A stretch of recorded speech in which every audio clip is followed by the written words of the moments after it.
Okay then, thank you. Copy निकालिएगा, आराम से लिखिएगा और आराम से करते चलिए।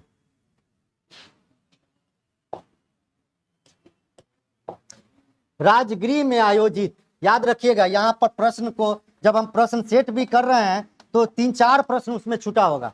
राजगृह में आयोजित प्रथम बौद्ध संगीति कहाँ? बौद्ध संगीति 4 गो हुआ है, 4 गो बौद्ध संगीति, इसको ध्यान रखिएगा। 4 बौद्ध संगीति हुआ। बौद्ध संगीति जब महात्मा बुद्ध मर गए और उसी साल जितना भी बौद्ध धर्म के विद्वान थे या बौद्ध धर्म महात्मा बुद्ध जिसको जिसको पढ़ाए थे वो सब एक जगह मिला, उसी को संगीति बोलते हैं। तो पहला संगीति कहाँ हुआ? राजगृह में। दूसरा संगीति कहाँ हुआ? तीसरा कहाँ हुआ? और चौथा याद रखना है, ठीक है। पहला संगीति में 2 आदमी था, उसका प्रिय शिष्य, क्या नाम था? आनंद और उपाली। 2 को किताब लिखा, एक सूत पिटक लिखा, एगो विनय पिटक लिखा, ठीक है। ये काम हुआ। तो क्या है आंसर में? तो बुद्ध की शिक्षाओं का संकलन हुआ किसमें? सूत पिटक में और विनय पिटक में। आंसर होगा ए। बौद्ध धर्म 2 भागों यानी स्थविर और महासंधि, ये कैमा में? दूसरा में, सेकंड में बट गया। बौद्ध धर्म 2 भागों में यानी पूरी रूप से कैमा, चौथा में किस उस समय कौन शासक? कनिष्क। दूसरा में शासक कौन? कालाशोक। पहला में कौन? अजात शत्रु। और तीसरा में कौन? अशोक। अशोक के काम में कालखंड में क्या हुआ? नियम बना था और एक पिटक बचा हुआ था, जो 3 पिटक में से कौन? अभिधम पिटक का रचना हुआ। चलिए आगे बढ़े, आगे बढ़ते चलिए। अच्छा, लिखा दिए हैं, पढ़ा दिए हैं, कोई टेस्ट में थे ना, इसको हम डिस्कस कर दिए। जो अब रिपीट करेंगे तो क्या हमको यह दिमाग में, जैसे हम टेस्ट का जो सॉल्यूशन अपने माइंड में लोड करते हैं तो हमको ये पता रहता है कि हम किस टॉपिक को हम कर दिए, तो वो टॉपिक अब हम नहीं करेंगे, लेकिन हम यहाँ डिस्कशन कर दिए, सॉरी, नहीं तो और बहुत सारे क्वेश्चन है। अच्छा हम कर दें, किए हुए हैं, आपको हो गई याद, वहाँ देख लीजिएगा, अच्छे से किए, वो भी चारों को करके कर दिए। चलिए आगे। गुप्त काल ज्ञान विज्ञान और के विकास का स्वर्णिम याद रखिएगा। गुप्त काल स्वर्णिम युग क्यों कहा जाता है, ये भी प्रश्न है। किस लिए? ज्ञान और विज्ञान के कारण इसको स्वर्ण युग माना जाता है। इनके योगदान करने वाला विद्वान, यानी इस काल में विद्वान कौन कौन थे? गुप्त काल में विद्वान सबसे ज्यादा किसके कारण समय में रहे हैं? चंद्रगुप्त द्वितीय के समय में। कौन रहे? वारामहिर। इसके बारे में भी बता चुके हैं हम, अरे डिस्कस में कर चुके हैं। आर्यभट्ट के बारे में भी, ब्रह्मगुप्त के बारे में। नागार्जुन नहीं है, नागार्जुन किसके काल में है? कनिष्क के काल में। तो लिखिएगा कनिष्क के काल में। भारत का आइंस्टीन कहलाता है कौन? और नागार्जुन के बारे में भी डिटेल पढ़ा चुके हैं हम, पिछले टेस्ट में पढ़ाए थे ना, 9 अष्ट दिग्गज, 9 रत्न, 9 ये सब पढ़ाए हैं ना, तो उसी में डिटेल बताएं, तब हम कर दिए, इसलिए इसका डिस्कशन हम ज्यादा नहीं करें। बात बन रही है, हो रहा है ना? अगला आगे बढ़े। तो इसमें प्रश्न 1 2 केवल 2 3, केवल 1 2 3। अब इस तरह के सवाल को बनाने में थोड़ा सा जटिलता आती है। हम सवाल को थोड़ा आसान बना दिए। हम आसान बना दिए क्यों? क्योंकि आसान बना दिए क्योंकि नागार्जुन जो है ना, आसान सवाल था। नागार्जुन बहुत चर्चित व्यक्ति था। कनिष्क काल के कोई ऐसे व्यक्ति का नाम रखते जिसको आप बहुत कम पढ़े लिखे, तब आपका आसान होता। हालांकि हम इतना ज्यादा टफ नहीं किए, आप लोग को मेहरबानी कर दी है कि आप नागार्जुन करके आसान, क्योंकि नागार्जुन सबको दिमाग में है कि कनिष्क काल में है। इसीलिए कई लोग ये भी मारे होंगे, मारे हैं ना, कई लोग मार दिए होंगे। हमको पता रहा था कि कहाँ हृदयार्जुन पुस्तक किसने है लिखा है, तो ये भारवी है। चलिए अगला, दिल्ली सल्तनत का वह कौन सा शासक था? वेरी इंपॉर्टेंट शासक। शासकों में सबसे महत्वपूर्ण शासक सल्तनत काल का कौन? तो यही दिल्ली सल्तनत का वह कौन शासक था जिसने अपने सैन्य अभियान मालवा के मांडू से लेकर देवगिरी, ये पढ़ाएंगे, द्वार समुद्र तथा मदुरई, तंजावुर जैसे सुदूर दक्षिण भारत के राज्यों तक किया। पहला शासक था, मध्यकाल का पहला शासक था जो दक्षिण भारत एंट्री किया। भारतीय इतिहास में पहला शासक जो दक्षिण भारत में एंट्री किया कौन है? समुद्रगुप्त। हे भगवान, भारत का पहला, यही तो गर्म, यही क्वेश्चन आप लोगों का टेस्ट हम समझ गए। अब अगला क्वेश्चन सेट हो सकता है इस टाइप से। तो पूरे भारत के संदर्भ में पूरे पूछेगा कि पहला कौन शासक था जो दक्षिण भारत में घुसा, उत्तर भारत का कौन था? तो वो समुद्रगुप्त। बोला है ना कि 12 गो दक्षिण भारत के राज्य और 9 गो उत्तर भारत के राज्य है। और किसमें चर्चा की गई है? कौन? प्रयाग प्रशस्ति। और लिखा कौन है? हरिसेन ने। पर्याप्त प्रशस्ति में तिल और भी किसका लेख है? और आगे या पर सब पढ़ा चुके हैं हम, अब रिपीट नहीं करिएगा तो हम अब डिस्कस नहीं करेंगे। इसका आंसर होगा कौन? अलाउद्दीन। लिखेगा अलाउद्दीन, लिखेगा अलाउद्दीन। अब अलाउद्दीन के बारे में लिखना है, अब लिखना शुरू करिए। कितना देर बैठे रहिएगा?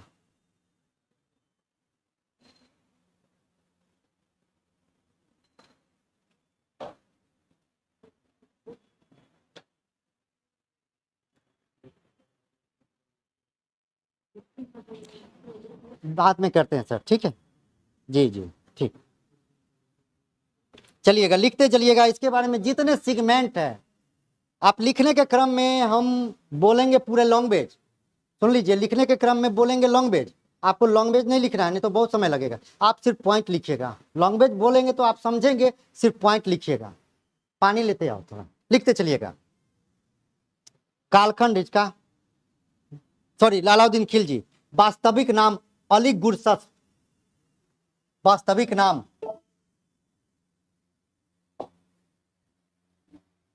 अलाउद्दीन खिलजी। वेरी इंपॉर्टेंट, यहां से सवाल रहने होते हैं। अगर मध्यकाल में घुसेगा तो शासक से पूछेगा, तो इसमें सबसे महत्वपूर्ण है अली गुरसत।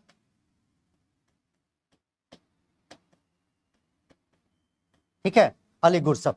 अगला पॉइंट लिखेगा, राजत्व का सिद्धांत देने वाला व्यक्ति। राजत्व सिद्धांत, राजत्व राजत्व राजत्व सिद्धांत। निरंकुश शासन के, राजत्व सिद्धांत के अंतर्गत निरंकुश शासन, निरंकुश शासन, राजत्व सिद्धांत के अंतर्गत निरंकुश शासन की स्थापना। राजत्व क्या लिखा रहे हैं? राजत्व सिद्धांत के अंतर्गत निरंकुश शासन। लिखेगा पहला सुल्तान जो भूमि को पैमाइश कराया।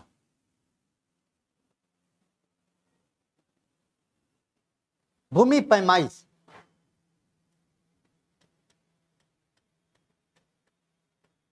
वेरी इंपॉर्टेंट पॉइंट है, वेरी इंपॉर्टेंट। भूमि का पैमाइश कराया। पैमाइश का मतलब है नापी जोखी करवाए। आज जो है हमारा जो सरकार टैक्स लेती है ना भूमि पे, वो पैमाइश से करा के ना। अरे भाई, इस जो जमीन पर अभी हम जिस पे घर बनाए इसका अलग टैक्स है।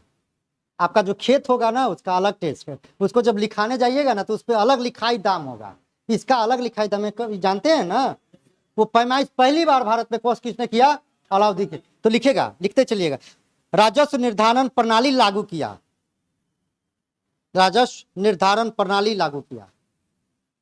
और इसको कहते क्या है राजस्व निर्धारण प्रणाली को? मशाहत।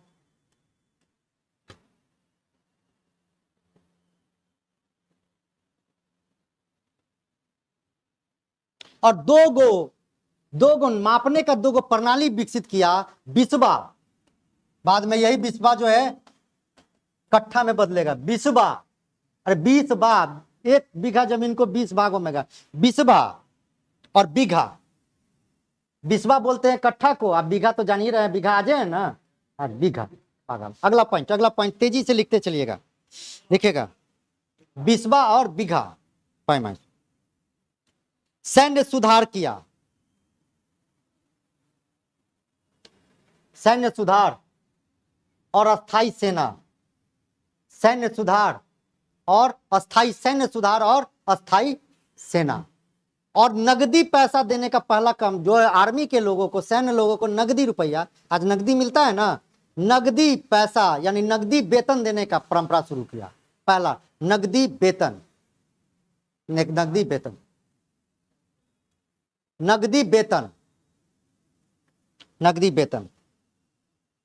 लिखेगा हुलिया लिखने की परंपरा शुरू हुई। हुलिया, हुलिया आज भी है, हुलिया चल रहा है। अरे भाई ऐसे नहीं, देखिए आप फॉर्म भरते हैं तो हुलिया लिखते हैं ना, एक कट मार का और आई लिखते हैं ना पहचान, तो हुलिया। घोड़ा दागने की प्रथा, हुलिया घोड़ा दागने की प्रथा शुरू की। घोड़ा दागने, आज भी घोड़ा दागा जाता है, मुहर लगता है। हाँ नहीं, घोड़ा आज जो सरकारी घोड़ा है वो दागा गया रहता है, उस पर सरकार का मुहर होता है वो दागने, ताकि घोड़ा दूसरा कोई महंगा घोड़ा छोड़ के दूसरा घोड़ा न ला ले कोई, तो लिखेगा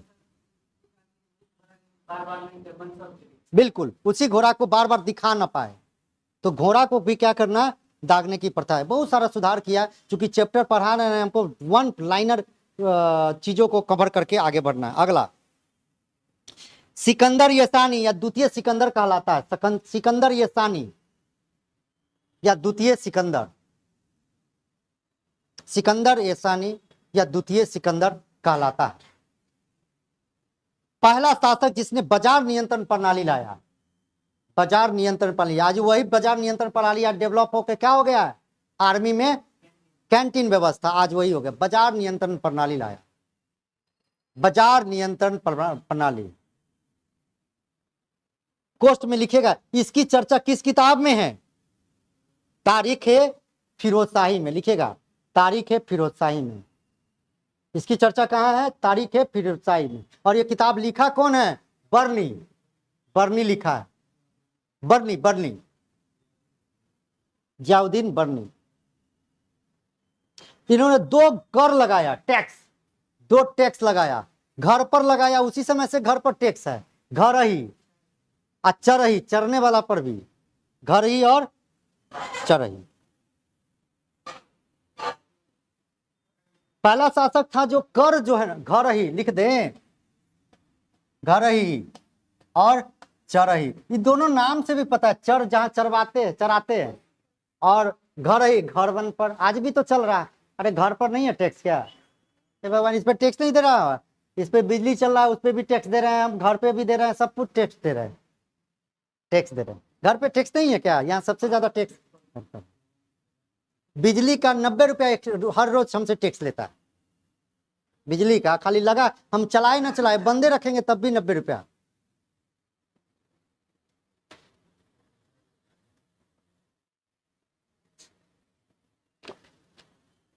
एक और पॉइंट, वारंगल अभियान, इन्होंने दक्षिण भारत में कई राज्य जीते, उसमें वारंगल अभियान, वारंगल रंगल अभियान 1309 में, 1309 में अभियान के लिए, दक्षिण भारत के अभियान के लिए एक व्यक्ति मिला था इसको, फिल्म में तो जानिए रहे होंगे कौन, मलिक काफूर, जानते हैं ना मलिक का, दक्षिण भारत का ही था, दक्षिण भारत का पूरा एक्सपीरियंस था, उसी को कहा दक्षिण भारत में तुम ही जाओ, इसको भेजा था दक्षिण भारत में।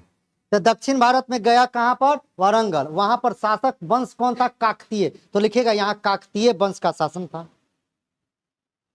राजा प्रताप रुद्र देव द्वितीय, प्रताप रुद्र देव, प्रताप रुद्र देव द्वितीय शासक कौन था, प्रताप रुद्र देव।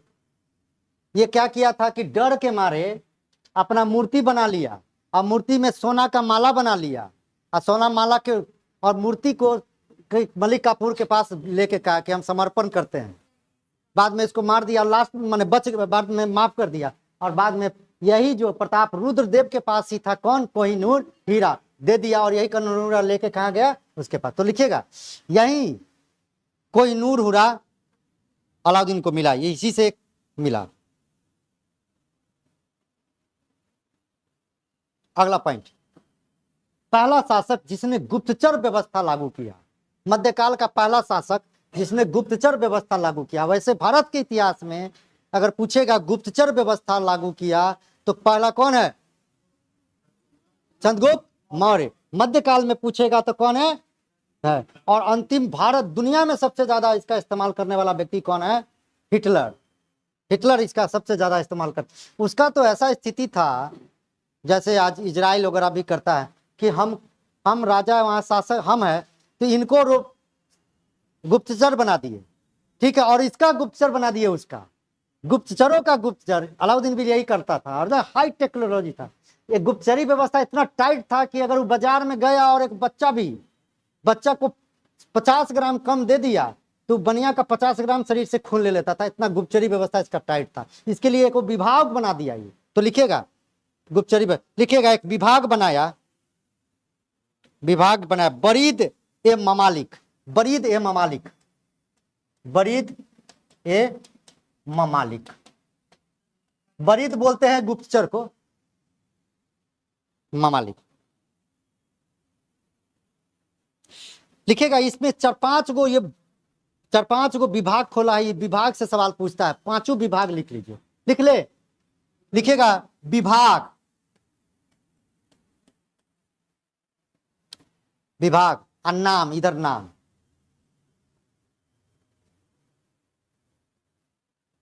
लिखेगा दीवान ए मुस्तखराज, लिख दें दीवान ए मुस्तखराज।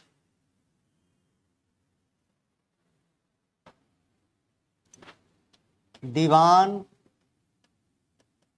ए मुस्तखराज,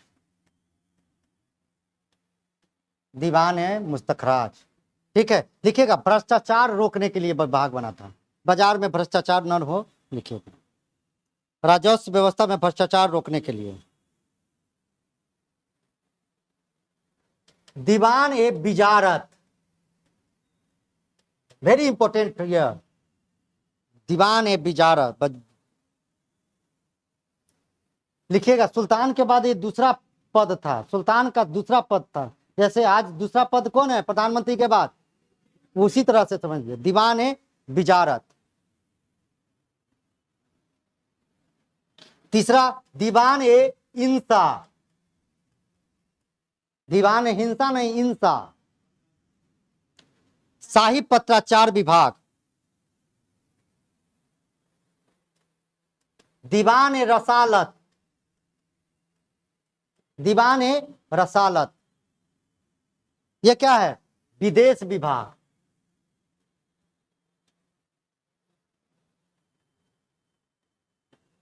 और दीवान ए रियासत, रसालत और रियासत में हमें एक बार गलती हो चुका है, रियासत, रसालत विदेश विभाग है और रियासत याद रखिएगा दीवान ए रियासत बाजार नियंत्रण विभाग, बाजार नियंत्रण विभाग, बाजार नियंत्रण विभाग।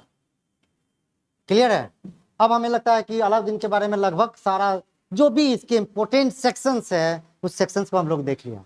अब चूंकि देखिए क्या है, 5 गो टेस्ट होगा, मान लेते हैं एक दिन बलबन का है, बलबन वाला तो पढ़ चुके हैं, बलबन वाला कर चुके हैं ना डिस्कशन, बलबन हो गया है, अलाउद्दीन आज कर दिए हैं, बचेगा कहियो ना कहियो फिरोज आबे करेगा, फिर बचेगा कौन, इल्तुतमिश आएगा, तो 5 सेक्शन से तो टेस्ट में आपका डिस्कशन से काम बन जाएगा। आगे बढ़े, अगला प्रश्न देखिएगा,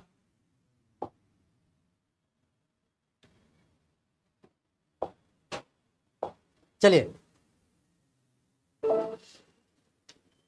दिल्ली सल्तनत के अंतर्गत गैरीसन शहर का निर्माण किसके लिए किया गया था, तो ये रक्षक सैनिकों की टुकड़ियों के रहने के लिए एक बना हुआ मजबूत क्या था, किला था, किला शहर है। आगे बढ़ते हैं इसमें। मुगल साम्राज्य कई इकाइयों में बटा हुआ था, इसका सही क्रम क्या है, क्या, सूबा, सरकार, परगना, गांव। ठीक है, इसको बहुत ज्यादा डिस्कस नहीं करना है। अगला, निम्नलिखित में से कौन जहांगीर के चित्रकार थे, आप समझ लीजिए।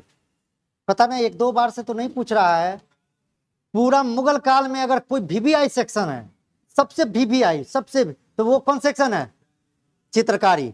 तो क्यों ना ऐसा करे कि 4-5 शासक है चित्रकारों से जुड़ा हुआ, चित्रकारी का पूरा सिस्टम जान लेते हैं, किसके समय में कौन था, क्या नाम, कुछ कुछ उसके चित्रकार से जब भी सवाल पूछेगा, क्योंकि सबसे ज्यादा सवाल इससे पूछता है, तो उसका सेक्शन लिख ले क्या चित्रकार, तो लिखेगा चित्रकार।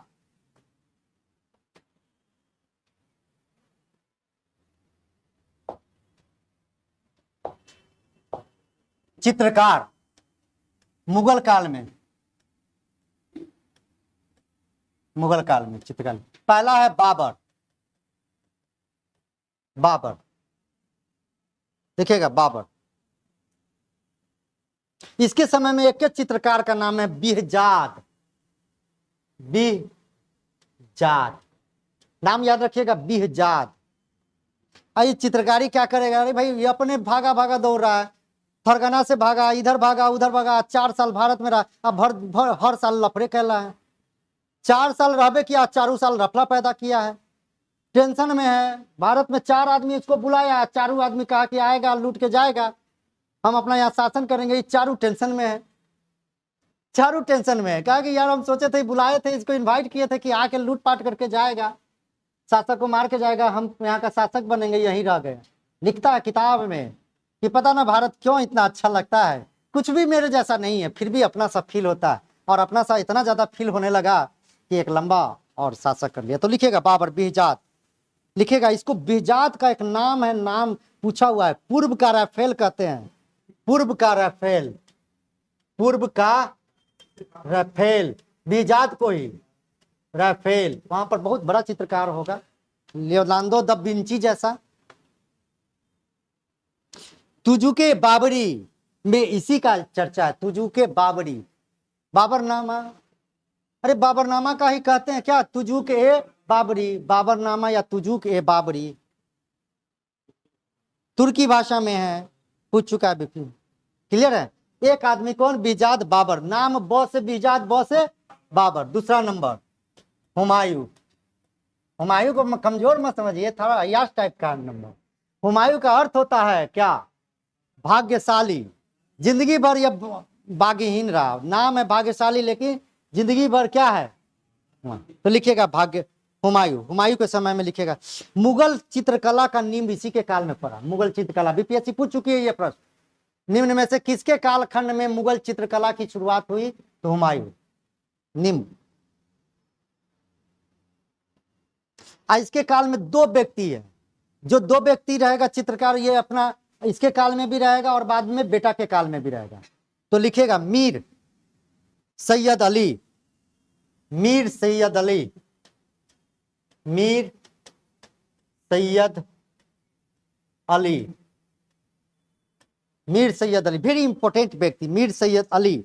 और अब्दू सम्मद, अब्दू, अब्दू सम्मद, अब्दू सम्मद, ये दोनों जो है ना लिख लीजिएगा। एक बार ये भी पूछा है कि कहाँ का चित्रकार था, फारसी चित्रकार था, वहां से लाया था, फारसी चित्रकार था, फारसी, हाँ दोनों, दोनों फारसी। तीसरा व्यक्ति है कौन, अकबर, बाप, बाप जो है जिसका सारा संपत्ति, अय्यासी वही करता है जिसका बाप है। अंबानी कभी अय्यासी नहीं किया है, अंबानी किया है, अय्यासी अंबानी नहीं किया। अंबानी कर कौन रहा है, बेटा, देख रहे हैं 4 बार 5 बार से, पूरे भारत डिप्रेशन में। भारत का जो टॉप क्लास का व्यक्ति है उसको जूता का नोक टाइप का है, नहीं आप देखिए ना, फिर आप देखे होइएगा। ये आयोजन क्यों किया इसके पीछे बताएंगे जब मेंस पढ़ेंगे, तो बड़ा मामला है ये। इसके कारण आपका 60 को रुपया बढ़ा दिया है, 60 को रुपया बढ़ा, तो ये चीजें हैं, तो समझिएगा। तो अय्यासी करता है, तो लिखिए अकबर, अकबर लिखिएगा, अकबर लिखते चलिएगा। चित्रकारी के लिए अलग विभाग बना दिया, इसको चित्र लिखिएगा, इसने अलग विभाग, चित्रकारी के लिए अलग विभाग बनाया।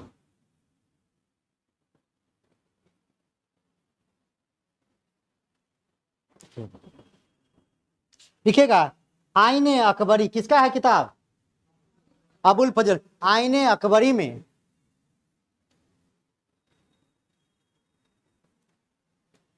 आईने अकबरी में ये दोनों का नाम लिख लीजिएगा। दोनों के नाम के अलावा 15 चित्रकार की चर्चा है आईने अकबरी में। इन दोनों के अलावा कितना, 15 अन्य चित्रकारों की चर्चा है।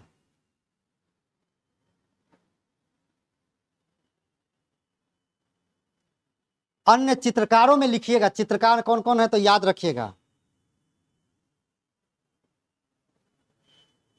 महेश दास, लाल मुकुंद, याद रखिएगा ये, महेश दास, लाल मुकुंद। बसावन, दसवंत, सावल दास,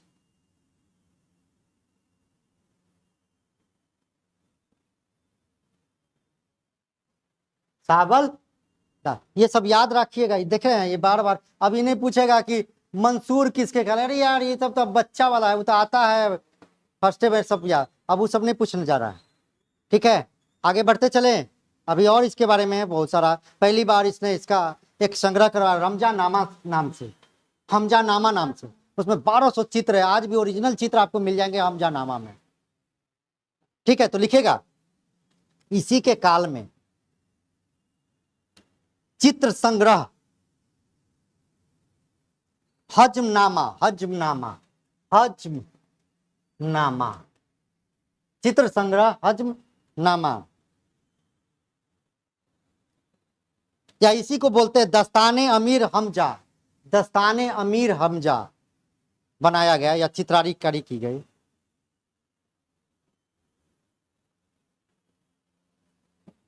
बहुत इंपॉर्टेंट है ये, माने एल्बम है ये, एल्बम रखे हैं ना, अब तो एल्बम खत्म है, अब गैलरी है, अब गैलरी में भी लॉकर गैलरी है, लॉकरों में भी अति लॉकर गैलरी है। वो हजमानामा 1200 लिखेगा, इस हजमानामा का इसके लिखेगा, इसकी इसको तैयार किसने किया? दसवंत ने तैयार किया, दसवंत। यूपी पूछा हुआ है ये सवाल, उत्तर प्रदेश। ये कहार का बेटा था, लिखिएगा, ये भी पूछा है, कहार का बेटा, कहार दसवंत। बाद में ये क्या है, ये हाई क्वालिटी का चित्रकार था, लेकिन बाद में ये क्या होता है, डिप्रेशन में चला जाता है, पागल हो जाता है और मर जाता है, आत्महत्या कर लेता है 84 में, 1584 में यह आत्महत्या कर लेता है, 1584 में आत्महत्या कर लेता है, बाद में आत्महत्या कर लेता है। क्या हुआ लिखेगा, कहार जाति, कहार नहीं है अब तो, कहार जाति भी खत्म है। कहार जाति का सबसे मुख्य उद्देश्य था महिलाओं को ढो के ले जाना। शादी जब हो जाता था तो पालकी पे जाता था जो महिला है, कहार लाते, इसे कहार जाति का।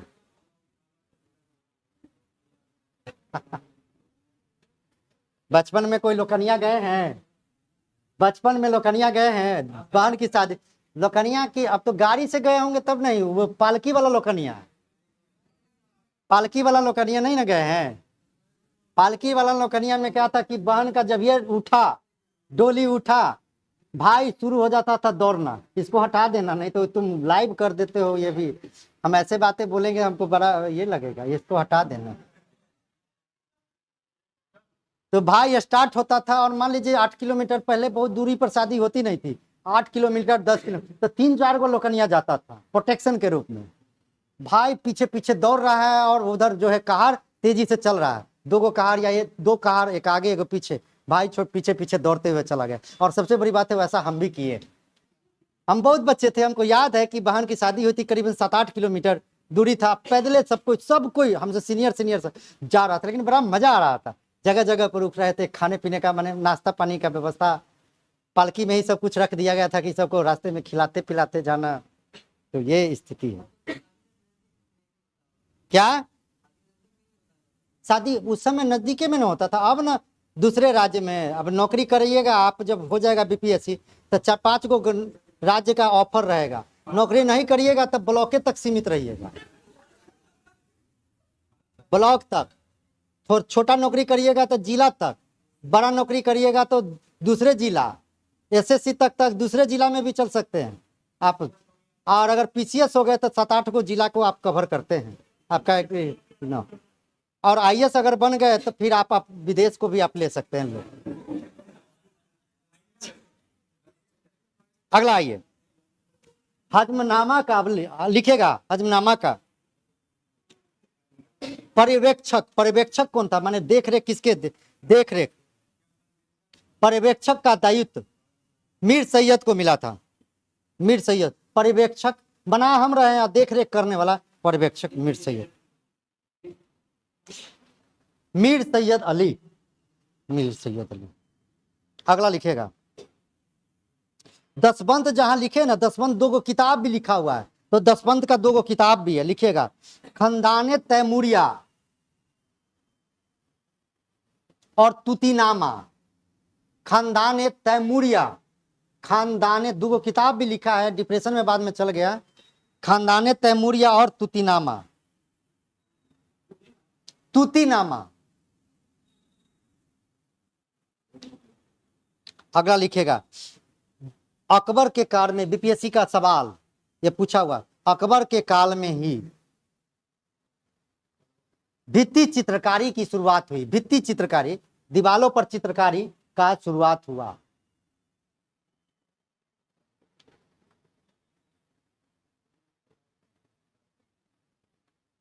अब आइए, जहांगीर, भित्ति चित्रकारी की शुरुआत हुई। अकबर के काल में भित्ति चित्रकारी, बीपीएससी पूछा है बीपीएससी ये सवाल, सेम सवाल कि निम्न में से किसके कालखंड में भित्ति चित्रकारी शुरू हुआ? तो अकबर के काल में। अगला ये जहांगीर, चित्रकारी का स्वर्णकाल कहा जाता है। चित्रकारी का स्वर्णकाल जहांगीर में। इसके काल का सबसे महत्वपूर्ण यह है आकारीजा। आकारीजा क्या होता नहीं है, चित्रकार है, हेरात का है। आकारीजा पूछ चुका है। आकारीजा ये आपको बीपीएससी 5659 में पूछा है, किसके कालखंड? आकारीजा, हेरात। लिखे हेरात, हेरात लिखेगा। इसी के नेतृत्व में जहांगीर आगरा में एक चित्रशाला बनवाया। इसी के नेतृत्व में जहांगीर आगरा में एक चित्रशाला बनाया।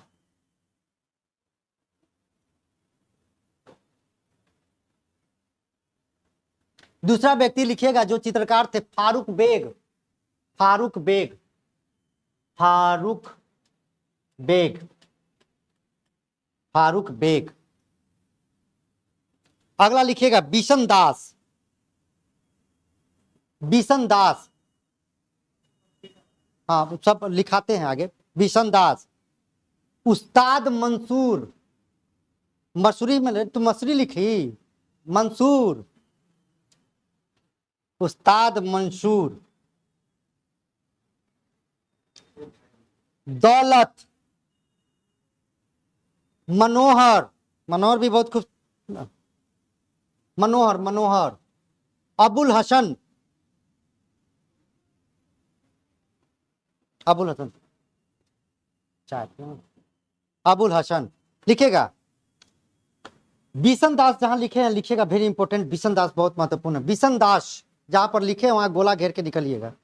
दूत बनाकर, इस बिशन दास को ही दूत बनाकर,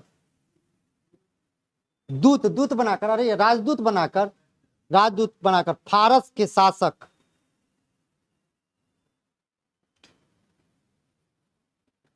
यहां भेजा चित्र बनाने के लिए। वहां गया तो वहां जाने के बाद पहले मुसलमानों में क्या है, अच्छा एक और बात नहीं बता रहे हैं, जैसे एक चीज अकबर में लिख लीजिएगा कि जो व्यक्ति चित्र उसी के काल में शुरू हुआ। व्यक्ति चित्र, मुसलमानों में व्यक्ति का चित्र मना ही है।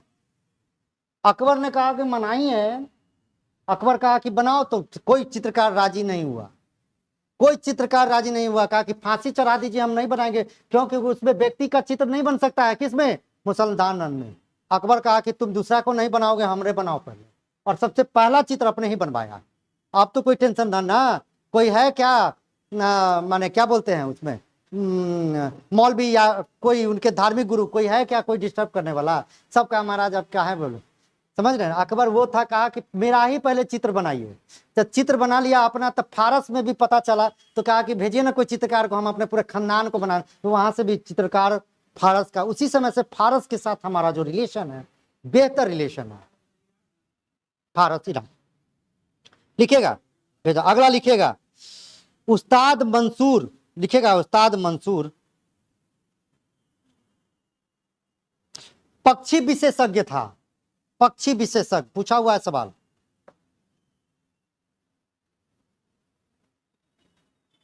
इसी ने एगो पेंटिंग किया जो वर्ल्ड क्लासेस पेंटिंग है, ये पूछा है भी। साइबेरिया का सारस इसी का पेंटिंग है, साइबेरिया का सारस।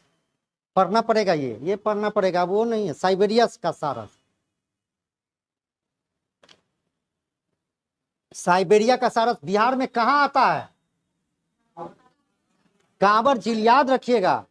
एक रामसर झील है, याद है ना, कांवर झील, तो याद रखिएगा आप, बेगूसराय में कांवर झील लिखेगा। इसी कारण से इसका एक उपाधि दिया था, लिखेगा उपाधि, हाँ मंसूरे में अभी लिखना है। नादिर उल असर, नादिर, नादिर उल असर, इसको उपाधि दिया है, याद रखिएगा। दो व्यक्ति को उपाधि दिया, एक है किसको, मंसूर को। अगला दूसरा अबुल हसन भी बहुत महत्वपूर्ण है। अबुल हसन व्यक्ति चित्रकार है, व्यक्ति का चित्र, व्यक्ति चित्रकार अबुल हसन। हाँ, अबुल हसन व्यक्ति चित्र।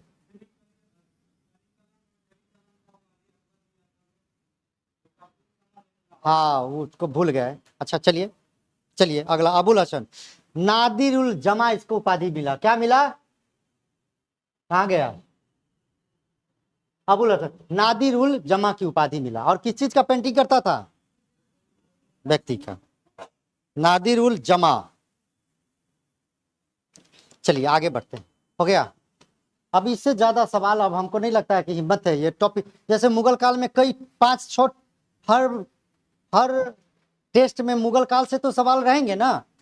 अब 5 गो उसका टॉपिक है, तो 5 टॉपिक को जब पढ़ा देंगे तो उसी से सवाल रहने हैं, तो टेस्ट में हमारा क्या हो जाएगा, क्लियर हो जाएगा। अगला प्रश्न, अब वो सब शाहजहां का कहाँ, शाहजहां को फुर्सत है, वो जुगाड़े में है लगा हुआ सब। वो आदमी चलिए। यूरोपीय नाविक अपनी यात्रा के दौरान दिशा सूचक हेतु किन यंत्रों का उपयोग करते थे, कौन है, सभी हो जाएगा, तीनों।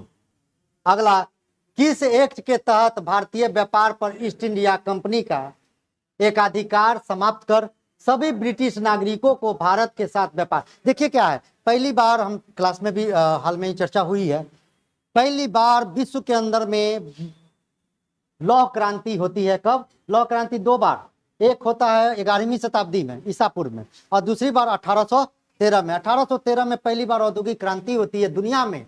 दुनिया में पहला देश है कौन, ब्रिटेन, इंग्लैंड। और औद्योगिक क्रांति का मतलब है लोहा का बड़ा बड़ा उद्योग लगना, और जितने सामान जो पहले हाथ से बनाते थे अब बनने लगे किससे, मशीन से। और मशीन से जब सामान बनने लगे तो बहुत बड़ी मात्रा में सामान बनने लगा। लेकिन उस सामान बनाने के लिए हमको रॉ मटेरियल की क्या थी, जरूरत थी। और रॉ मटेरियल के लिए उपलब्ध देश कौन था, भारत। और जो रॉ मटेरियल से सामान बन जाता तो उसके लिए सामान बेचने की समस्या थी, तो सामान बिक भी कहाँ सकता था, भारत। क्यों, क्योंकि दुनिया का सबसे ज्यादा जनसंख्या। इसीलिए उसको एक एक्ट लाना पड़ा, 1813 का एक्ट। और 1813 के एक्ट में कहा गया कि ईस्ट इंडिया कंपनी में 217 लोग हैं, उसी लोगों को आप इतना लंबा समय से व्यापार करने के लिए दिए हैं।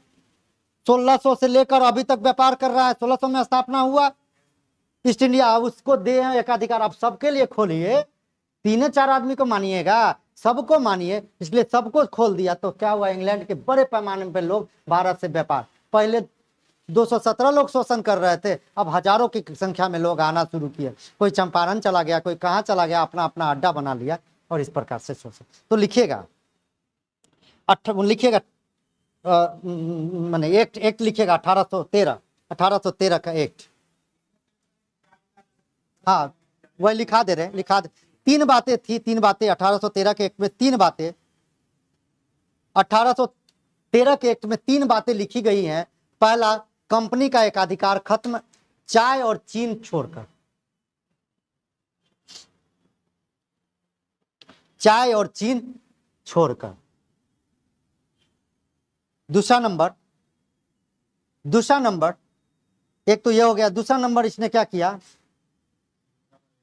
शिक्षा पर पहली बार भारत में 1 लाख रुपया दिया, शिक्षा पर पहली बार 1 लाख। और एक बड़ा गलती कर दिया कि यहां पर ईसाई मिशनरियों को भारत में प्रवेश का एंट्री दे दी, बड़े पैमाने पर आया और भारत के लोगों को क्या किया, ईसाई बन। तो ईसाई मिशनरियों का प्रवेश 1933 का चार्टर एक्ट है, नहीं 35 का है ना। तो ये है अगला, ये 1784 का पिट्स इंडिया लिखेगा, 1784 का पिट्स इंडिया, 1784 का पिट्स इंडिया एक्ट। इसमें दोहरे प्रशासन की शुरुआत हुई भारत में, दोहरा प्रशासन।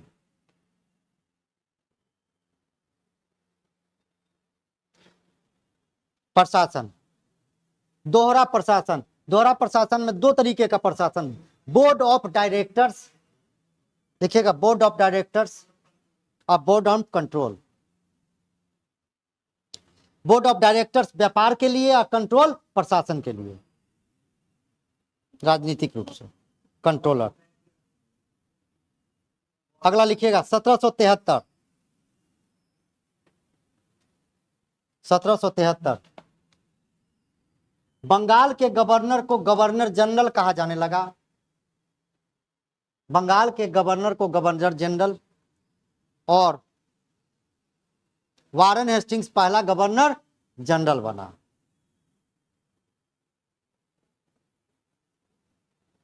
एक तो बात ये हो गई। दूसरा बात, द्वैध शासन खत्म। द्वैध शासन खत्म।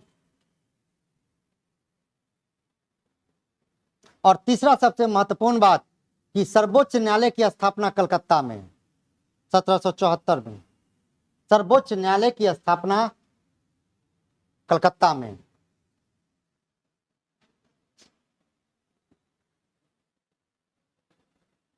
और कलकत्ता में जो सर्वोच्च न्यायालय की स्थापना हुई उसमें 4 लोग नियुक्त हुए। एक क्या, मुख्य न्यायाधीश, 3 अन्य मुख्य न्यायाधीश कौन थे? Elijah Impey, Elijah Impey. और अभी वर्तमान में मुख्य न्यायाधीश कौन है? डीवाई चंद्रू। कैमे नंबर का याद वो लिखा चुके हैं हम। चलिए अगला पॉइंट,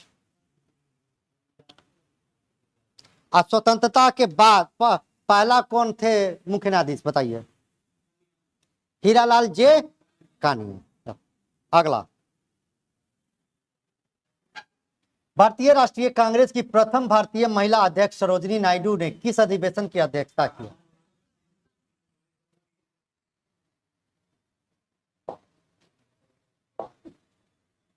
चलिए लिखते चलिएगा।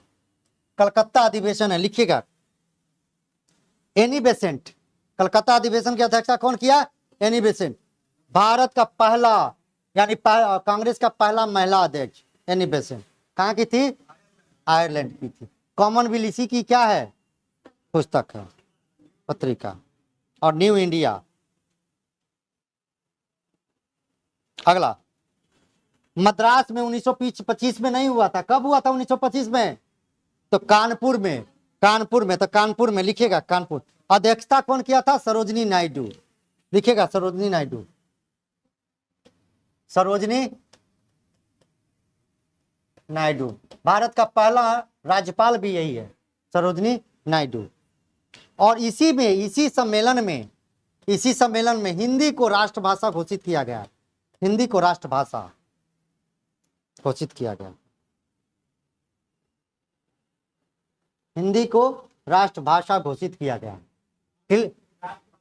राष्ट्रभाषा उस समय, अब राजभाषा है, राष्ट्रभाषा। और कानपुर का सम्मेलन हुआ था, लिखेगा कानपुर सम्मेलन की अध्यक्षता श्रीमती नलिनी सेन गुप्ता। नाम है हिंदू लेकिन है यह अंग्रेज का। तीसरा नहीं, अंग्रेज एक, अंग्रेज पहला ना, तो वही तो बता रहे हैं। लिखेगा पहला यूरोपियन या पहला अंग्रेजी महिला अध्यक्ष। पूछ दिया, ये भी पूछ दिया बीपीएससी 68वीं में।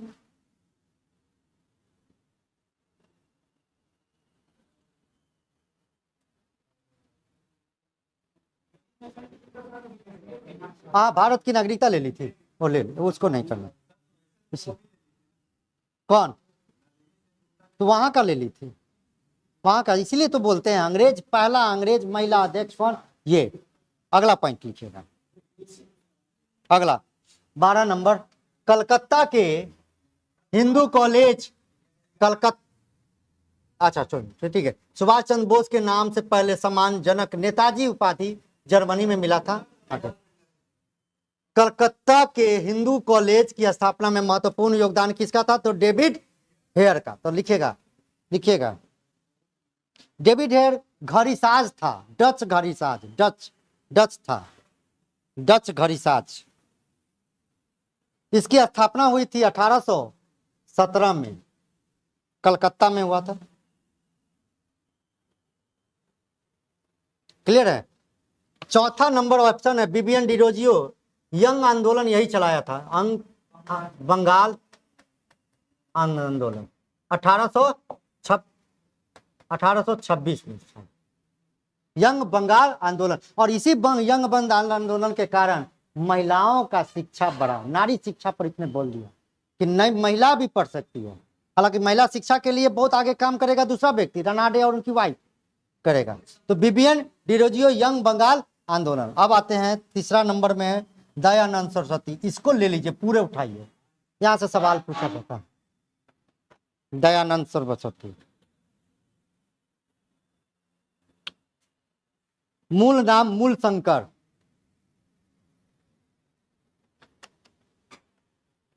दयानंद सरस्वती का मूल नाम मूल शंकर। मूल शंकर, मूल शंकर।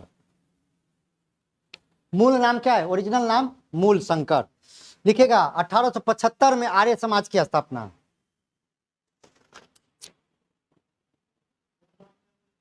मूल शंकर 1875 में बंबई में आर्य समाज की स्थापना किया। आर्य समाज की स्थापना कहां? बंबई में। इसका मुख्यालय बनाया कहां? लाहौर में। यह भी पूछा है बीपीएससी।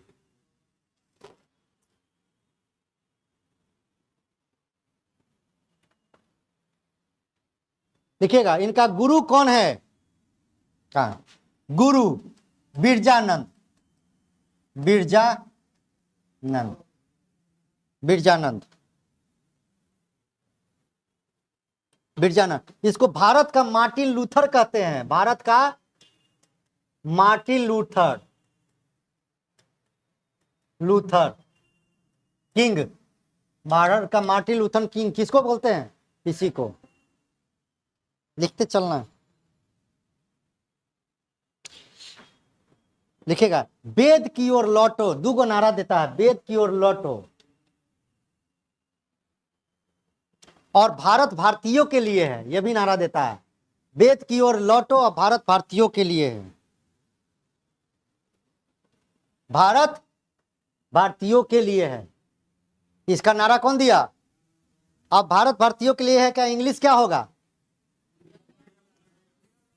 India for India. ये किताब है एक, ये नारा तो दिया इसने, किताब है, CR दास का किताब है, लिख लीजिएगा। इंडिया फॉर इंडियंस किताब, कंफ्यूजन नहीं होना है। इंडिया फॉर इंडियन पढ़ना पड़ेगा, हम कुछ नहीं कर सकते, हम क्या करें।